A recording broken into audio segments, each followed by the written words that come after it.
BA first year students, political science subject paper first unit 1 में हम study कर रहे थे अध्ययन पद्धतियों की, जिसमें हमने डिस्कस किया था कि आगमन विधि और निगमन विधि क्या होती है, इंडक्टिव और डिडक्टिव मेथड कौन सा होता है।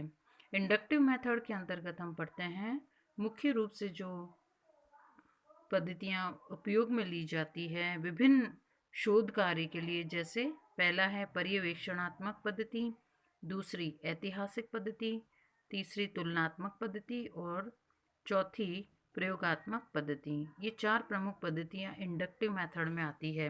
और इंडक्टिव मेथड के बारे में हमने पढ़ा था कि इस पद्धति के अंतर्गत ऐसे तथ्यों से अध्ययन प्रारंभ किया जाता है जिसका स्वरूप या तो ऐतिहासिक होता है या जो कि प्रयोग तुलना निरीक्षण के परिणाम पर होते हैं, और इन तथ्यों के आधार पर हम परिणाम निकालते हैं। तो इन सभी पद्धतियों के अंतर्गत हम देखेंगे कि किस तरीके से वो आगमन पद्धति और इनकी आज विशेषताओं के बारे में हम अध्ययन करेंगे। सबसे पहले हम पढ़ेंगे परंपरागत अध्ययन पद्धतियाँ, जो ट्रेडिशनल मेथड्स जो कई सालों से चलते आ रहे हैं। एक तरीके से हम कहेंगे ये इंडक्टिव मेथड होता है, जिसे हम कहते हैं ऑब्जर्वेशन मेथड के रूप में होता है। तो इसके अंतर्गत हम देखते हैं कि किस तरीके से ट्रेडिशनल मेथड होता है। ऑब्जर्वेशन मेथड में हम देखते हैं कि जो ऑब्जर्वेशन मेथड है, ऑब्जर्वेशन का मतलब क्या हुआ कि यहाँ हम किसी भी राजनीतिक घटना को घटित होते हुए उसका अपनी मानवीय इंद्रियों की सहायता से संबंधित तथ्यों को देखते हैं, और जो कुछ भी घटना घटित होती है तो उनसे संबंधित तथ्यों को निकटता से हम उसकी अध्ययन करते हैं।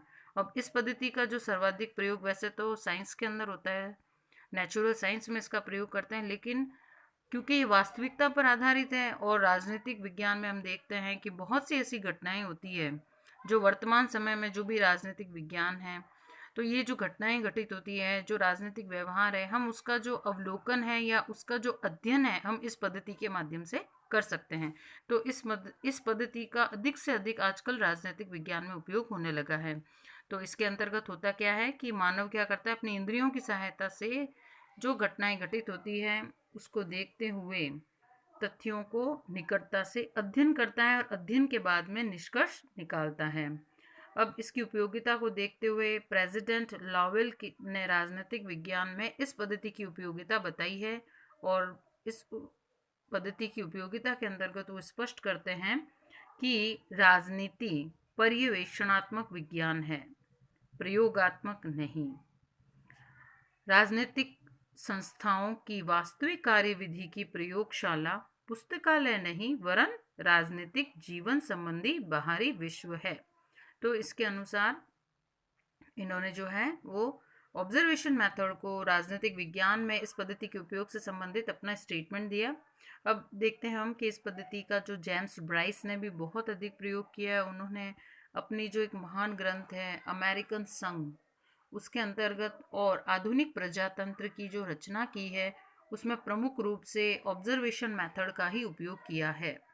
तो इस तरह से हम देखते हैं कि बहुत से जो राजनीतिज्ञ शास्त्री हैं वे इन सभी मुख्य अपनी ग्रंथों में अपनी रचनाओं के अंतर्गत ऑब्जर्वेशन मेथड को उपयोग में लेते हैं। इस पद्धति के क्या गुण हैं? देखिए, इस पद्धति के क्या मुख्य रूप से गुण हैं कि स्वयं के पर्यवेक्षण और चिंतन पर निर्भर होने के कारण यह सत्य की प्राप्ति के सर्वप्रथम साधन के रूप में कार्य करती है। देखिए, जब भी कोई राजनीतिक व्यवहार का या हम अध्ययन कर रहे हैं तो जो भी वहाँ पर घटना घटित हो रही है, यहाँ पर जो भी चीज़ें हो रही होती है, तो बड़ी तथ्यों को एकत्रित करने के लिए बहुत ही निकटतम रूप से जब हम उनको ऑब्जर्वेशन करते हैं, चिंतन करते हैं, तो ये हमारे ऊपर निर्भर करता है। और ये इस पद्धति के आधार पर किए जाने वाले जो भी अध्ययन हैं का वास्तविकता से सीधा संबंध रहता है, क्योंकि रियल सिचुएशन के अंतर्गत ऑब्जर्वेशन होता है, तो सीधा संबंध जो है इसकी स्टडी का रहता है वास्तविकता से, और इसके ऊपर भाव शून्य या सिद्धांतवादी होने का कोई आरोप नहीं लगा सकता है कि किसी सिद्धांत से मतलब ऑलरेडी जो स्थापित कोई तथ्य है वहाँ से नहीं लिया गया, बल्कि वास्तविक परिस्थितियों से इसे तथ्यों के आधार पर इसका अध्ययन करके उसे लिया गया है। अब हम देखते हैं कि गुण के साथ में कुछ सीमाएं भी होती हैं, क्योंकि हर किसी मेथड का उपयोग आप हर किसी टॉपिक से रिलेटेड चीज़ पे नहीं कर सकते। तो कुछ सीमाएं हैं, जैसे अपनी समस्त उपयोगिता के बावजूद भी इस पद्धति में कुछ बहुत अधिक सीमित क्षेत्र में भी अपनाया जाता है। प्रथम इसने बताई है कि क्या सीमा हो सकती है। देखो, विभिन्न देशों में स्वयं जाकर अध्ययन करने के अवसर सभी राजनीतिक अध्ययनकर्ताओं को नहीं, वरन विशेष साधन संपन्न विचारकों को ही प्राप्त होता है। इस प्रकार ये सर्वसुलभ पद्धति नहीं है। अब इजीली अपन ये नहीं कर सकते, क्योंकि ऐसी कोई राजनीतिक हम अध्ययन कर रहे हैं जो कि पर्टिकुलर क्षेत्र के अंतर्गत करते हैं और जो हमारी पहुंच तक रहती है, तब तो हम इस पद्धति का उपयोग कर सकते हैं। लेकिन विदेशों में यदि किसी प्रकार का अध्ययन करना चाहते हैं, तो इसके लिए ये आवश्यकता रहती है कि हम साधन संपन्न हो। तो जो साधन संपन्न विचारक होते हैं वही राजनीतिक अध्ययनकर्ता जो है, उन पर उनके द्वारा इसका प्रयोग किया जाता है। इस प्रकार ये सर्वसुलभ पद्धति नहीं है। द्वितीय हम देखते हैं कि पद्धति की उपयोगिता इस तथ्य से सीमित हो जाती है कि इसके आधार पर किसी संस्था के भूत या भविष्य का ज्ञान तब तक प्राप्त नहीं किया जा सकता जब तक कि अन्य पद्धतियों का भी साथ साथ में प्रयोग न किया जाए। क्योंकि हमने ये बात करी कि ये वर्तमान वास्तविकता से सीधा संबंध रखती है और वर्तमान समय में जो भी घटनाएं घटित हो रही है, ये इसके अध्ययन से संबंधित है। तो उस वर्तमान की जो परिस्थिति है, उसका भूत और उसका भविष्य, उसके बारे में जानने के लिए इसके साथ एक पैरेलल हमको कोई और टेक्निक का भी उपयोग करना पड़ता है। तो ये एक तरीके से सीमा है। पूरा मतलब भूत, वर्तमान और भविष्य, इन तीनों को मिलाकर हम इस पद्धति का उपयोग नहीं कर सकते।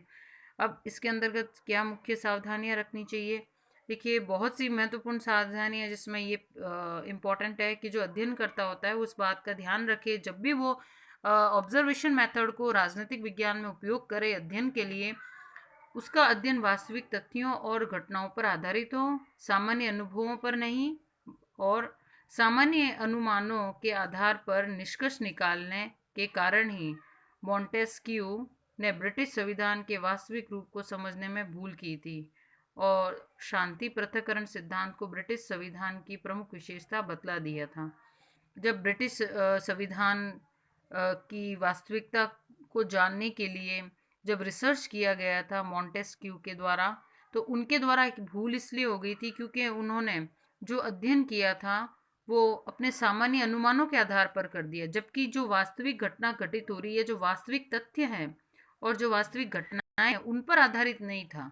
इस कारण से ब्रिटिश संविधान की प्रमुख विशेषता के रूप में शक्ति पृथक्करण सिद्धांत को भी उन्होंने ब्रिटिश संविधान की प्रमुख विशेषता कह दिया था। तो इस तरीके से सीमाओं के अंतर्गत हम इसके अंतर्गत देखते हैं कि कौन सी सावधानी होनी चाहिए कि इसका जो हम जब भी अध्ययन करें तो वास्तविक तथ्यों और घटनाओं पर भी उस अध्ययन का आधार होना चाहिए। ये आधार ना हो कि हम कोई एक ऐसा ही सामान्य अनुमान निकाल दें और अपना अध्ययन कार्य पूरा कर लें। तो इस तरीके की नहीं होनी चाहिए।